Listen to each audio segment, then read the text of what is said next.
안녕하세요. 안녕하세요. 저희 보시는 분들도 여름 휴가들을 다녀오실 텐데 말이죠. 휴가 갔다 와서 이혼 소송이 늘어나고 그러진 않나요? 여름 휴가철 지나면 글쎄, 뭐 붙이기 나름인데요. 싸우는 집은 뭘 해도 싸웁니다. 로또가 돼도 싸우고 뭐 그죠? 왜 명절 지나고는 좀 많다고 들었는데, 그죠? 그것도 명절을 싫어하는 사람들 만들어낸 음모론이라고 저는 봅니다.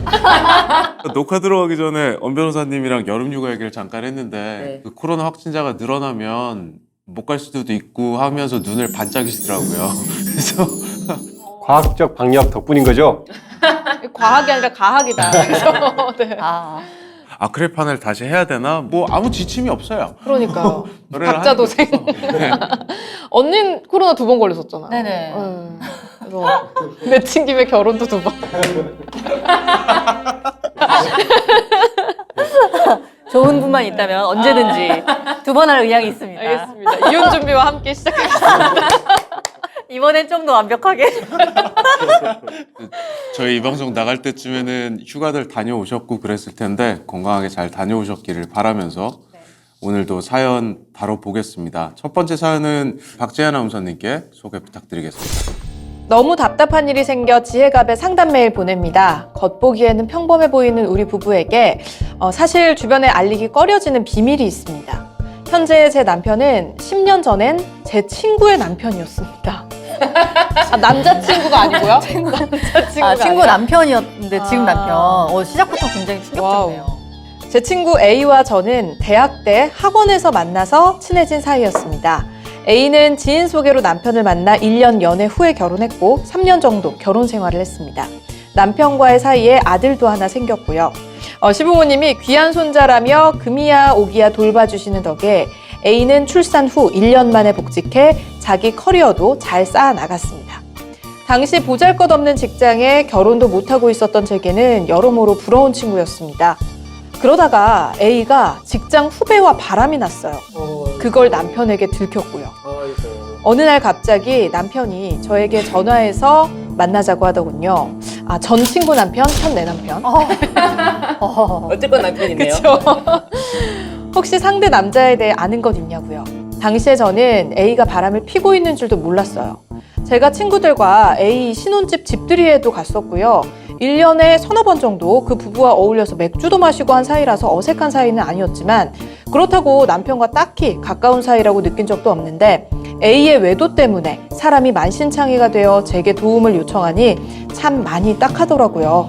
남의 가정사에 끼어드는 거 아닌 걸 알면서도 전화기 너머로 흐느끼는 목소리를 차마 외면하지 못하고 이야기를 들려줬어요.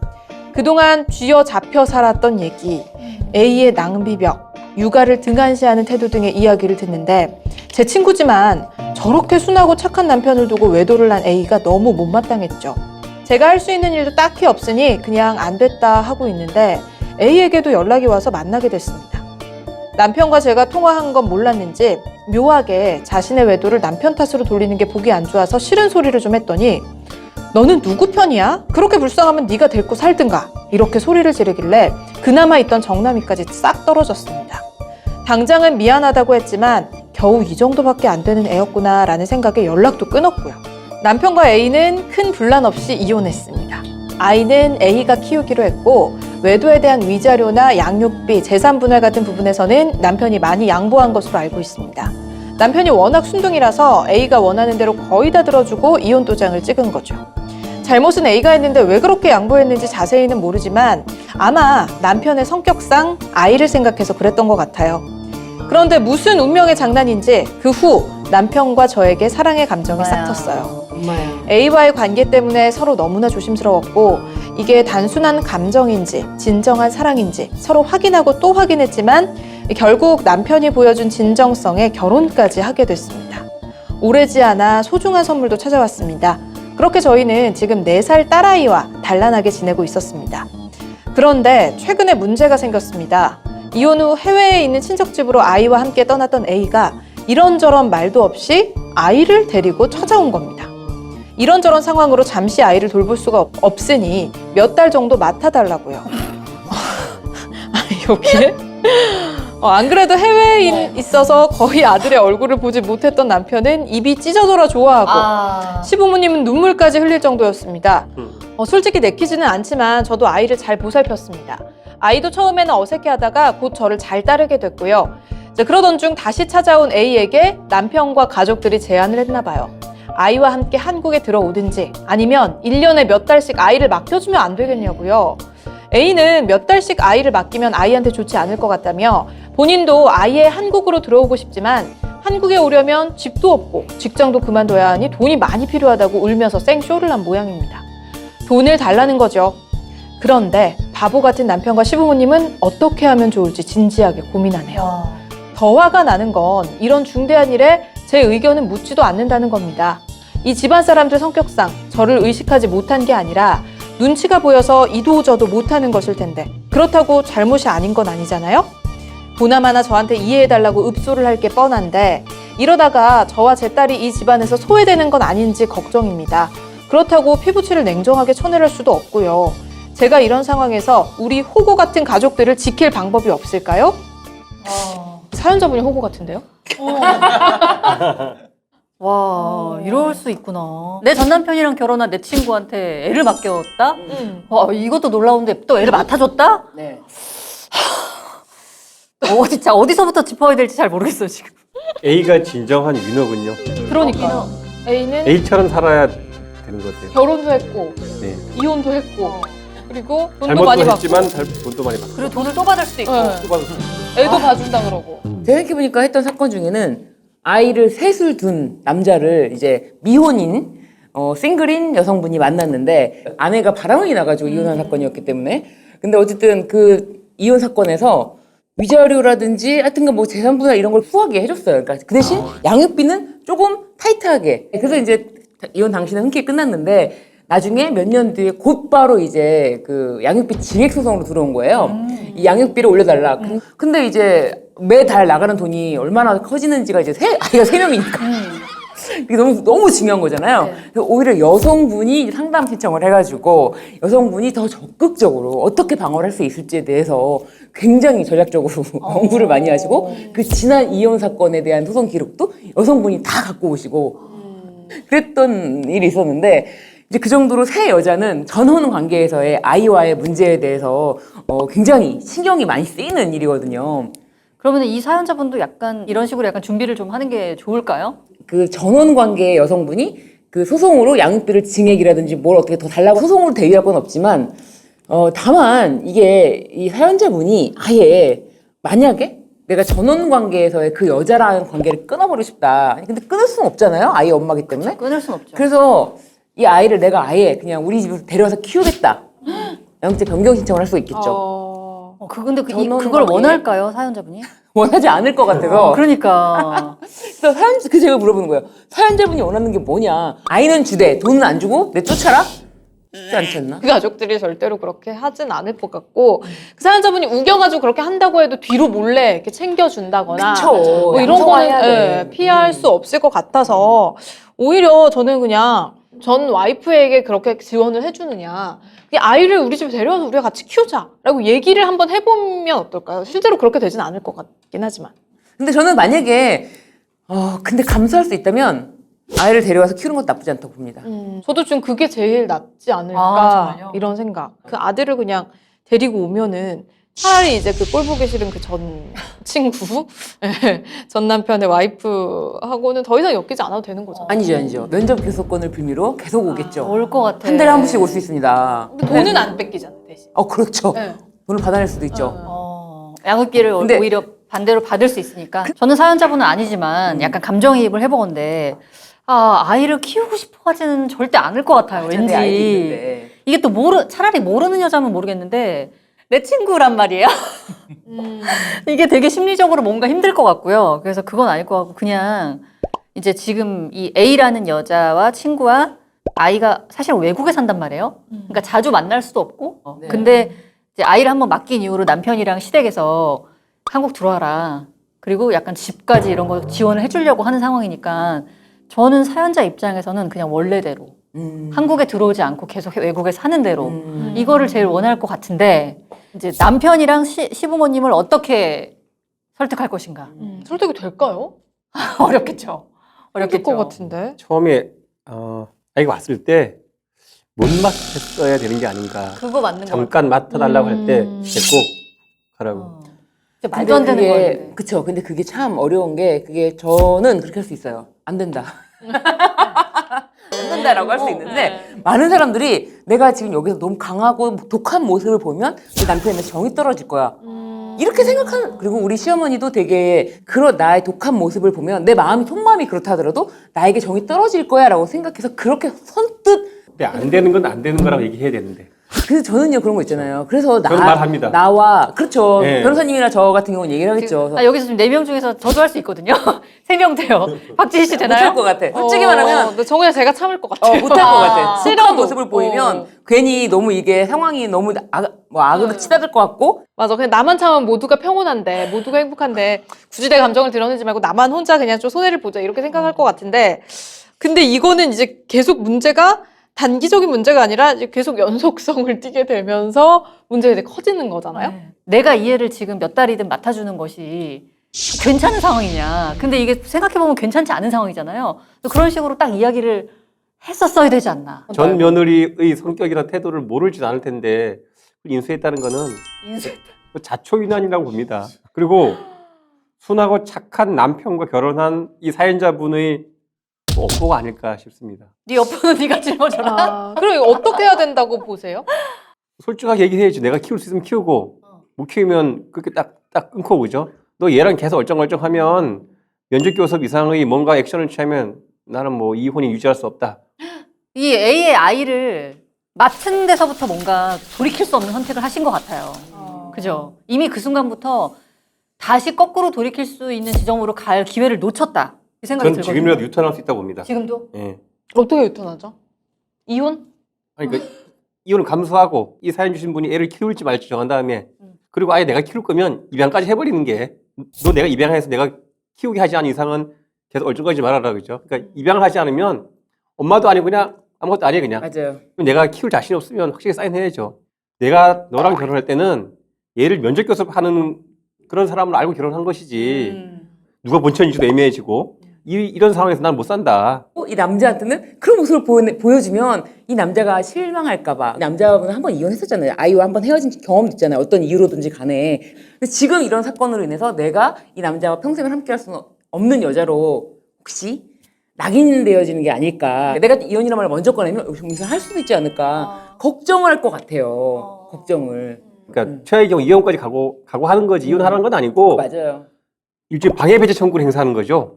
내 바운더리에 들어오지 마 그죠? 가라고 근데 이렇게. 그렇게 독한 모습을 표현하기가 이 사연자분에게는 무엇보다도 어렵다. 지금이라도 야성을 드러내야죠. 야성을. 야당이 됐으면 야성을 드러내야 합니다. 그죠?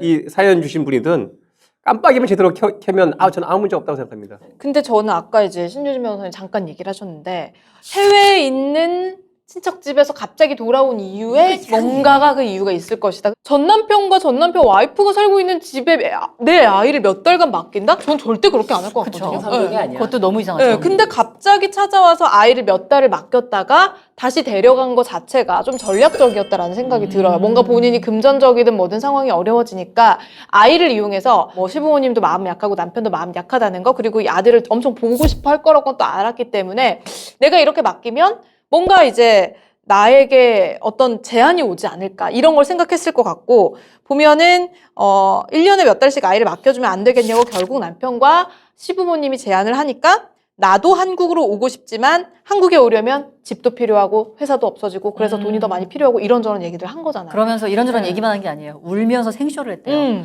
그러니까 결국엔 이 짓을 하려고 아이를 처음에 갑자기 나타나서 맡겼던 게 아닌가. 외국에서 아무런 문제가 없었다면 굳이 내 아이를 그쵸. 전 남편과 전 남편 와이프에게 굳이. 내 아이에게 무슨 짓 할 줄 알고? 그리고 사실 이 친척분 해외에 있는 친척집이지만 A의 부모님도 있을 거 아니야. 그러니까요. 맡기려면 충분히 맞아요. 자기 집에 맡길 수도 있었을 텐데.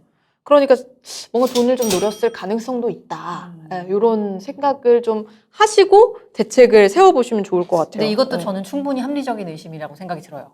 여기서 이 사연자분이 또 똑같이 그죠? 호구처럼 하거나 아니면 애매하게 있으면 다 같이 그냥 호구되는 거고 결국에는 그 남편이랑 정상적인 혼인 관계를 유지하기는 어려울 거라고 봅니다. 여기서 정리를 안 하면 아, 여기 정리 안 하면 잘 그죠? 정리가 이제 어떻게 되느냐가 제일 어려운 문제인데. 아니 내가 원하는 대로 뭐 내가 뭘 원하는지 명확하게 없지만 네. 띄워내고 싶지 않을까요, 그죠? 아니요. 그 애를 굳이 뭐 데려다 키우고 싶은 거 데려다 아닙니까? 키우는 건 조금 어려운 일일 것 같은데 그렇죠. 그거를 제일 상위로 두고 생각하셔야 되지 않을까 하는 생각은 들어요. 왜냐면 안 그러면 문제가 해결이 안 될 것 같아. 맞아요. 그죠? 어쨌든 저는 1순위가 이 A라는 친구를 가족과 분리하는데 초점이 맞춰졌으면 좋겠다. 그쵸, 그쵸. 네. 아이는 이제 그 다음이고 그렇게 그리고 생각이 듭니다. 이런 것 때문에 이혼할 때 양육비를 많이 주는 걸로 하고 왜냐면 양육비는 그 상대방이 애를 키울 때 주는 거거든요. 네. 애를 안 키우면 줄 필요가 없고 그리고 너무 조금 주면 나중에 양육비 증액이 될 여지가 있는데 애매하게 많으면 네. 나중에 양육비 증액도 막을 수도 있고 유죄로 받을 건 받고 네. 그 재산보다는 제일 조금 줘야 되는 거죠. 나중에 회수가 안 되는 거거든요. 맞아요. 뭐 양육비를 일시금으로 주는 걸로 쳐서 재산 분할을 주고 이런 맞아요. 거는 매우 바보 같은 바보 일입니다. 같은 짓이에요. 가능하면 양육비를 많이 주는 걸로. 맞아요. 근데 양육비를 적게 주는 명목으로 재산 분할을 많이 해주는 건 어떤 방식이어든 돌려받을 수 없기 때문에 그거는 그렇게 절대 하는 게 피해야 제일, 될 일이죠. 제일 안 좋다. 잘 알아두세요. 네, 네. 그건 뭐 매우 중요한 것 같아요. 근데 이게 또 매달 나가는 돈이라서 그런지 그렇게 줄이고 싶어 하세요. 아, 그리고 그걸 그럴 수 있을 것 같아요. 별도 통장에 넣어놓고 자동이체 해놓으면 됩니다. 그거. 이게 내 아이이니까 당연히 되게 양육비를 보내는 건 아깝지 않고 당연한 일이라고 생각할 것 같은데 이게 시간이 쭉 쌓이고 네. 사람이 네. 근데 어쨌든 내 아이는 뭐 한 달에 한 번, 두 달에 한 번 보든 가끔 봐. 네. 그리고 다시 합쳐질 여지도 없어. 네. 그렇게 되면 사람이 마음이 변하더라고요. 다들. 아니 그거는 내가 봤을 때 합의 이혼인 것 같은데 그래요? 제가 하는 사건들에서는 처음부터 아까워하십니다.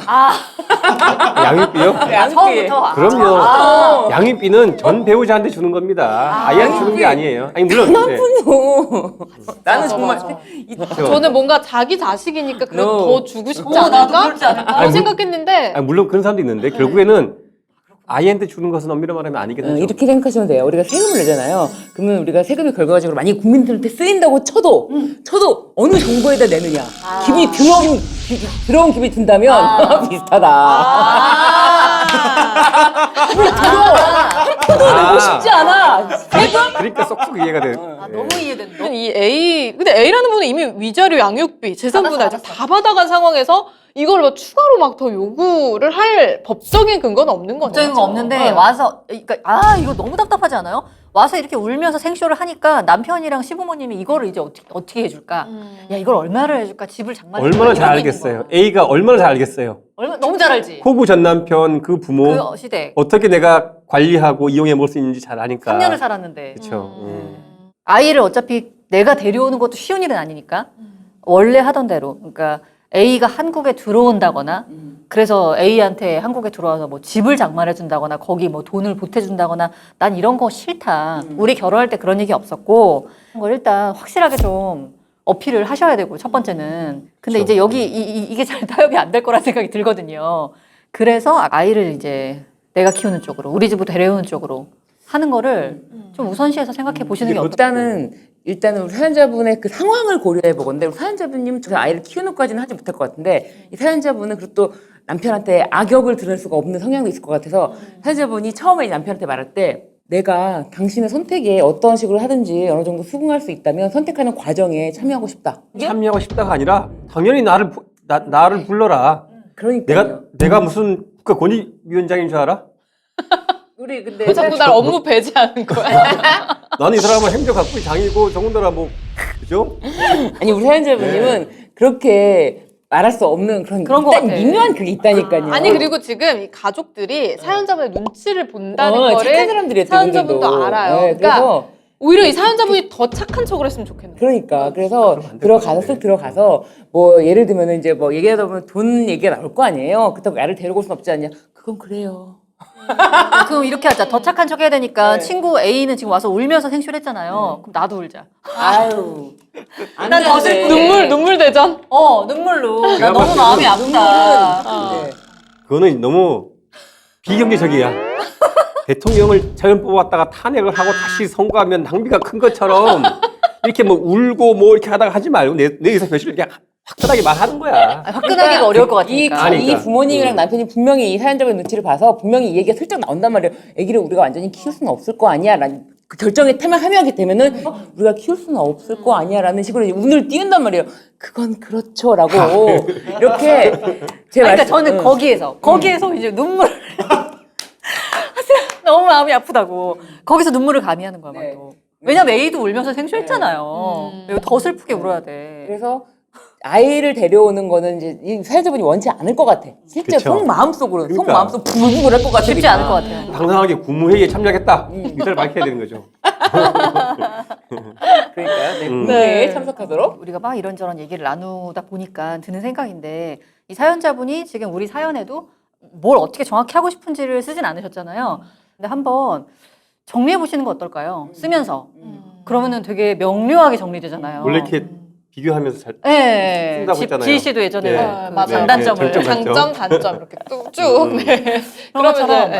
네, 생각을 한번 쭉 써보시면서 원하시는 것과 우선순위를 한번 이렇게 정리를 해보시면은 이게 원하는 게 리스트업 되실 수 있을 것 같아요. 내가 가장 어떻게 할 수 있는지 원하는 걸 한번 글로 쓰시면서 생각을 정리해 보시고 가족들의 의사결정의 과정에 반드시 어떤 방식으로든 참여가 돼야 된다. 가족 회의에 꼭 네, 그래서 그런 우리 사연자분의 생각을 좀 바꾸셔야 될 것 같아요. 전현우로부터 우리 가족을 지켜야 될 게 아니라 이 사람들이 나를 좀 인정할 수 있게 내 얘기를 들어줄 수 있게 만들어야 된다. 예, 우리 사연자분은 전혀 잘못한 게 없기 때문에 이거를 가지고 뒤에서 혼자 고민하거나 그렇게 하지 마시고 가족들에게 좀 솔직하고 당당하게 충분히 이야기를 하셔도 된다는 거 다시 한번 말씀을 드리고요. 자, 후기 혹시 보내주실 수 있으면 후기도 잊지 말고 보내주시면 감사하겠습니다. 자, 저희 사연도 계속해서 받고 있거든요. 많은 분들 사연 보내주고 계신데 아래 나가고 있는 메일 주소로 사연 나눠주시면 뭐 법률적인 조언이 아니더라도 저희가 어떤 사연이든 모두 상담해 드리겠습니다. 네, 여러분의 많은 사연 또 기다리고 있겠습니다. 그럼 오늘은 여기서 인사드릴게요. 본격 이혼 권장 방송 지금 헤어지러 갑니다.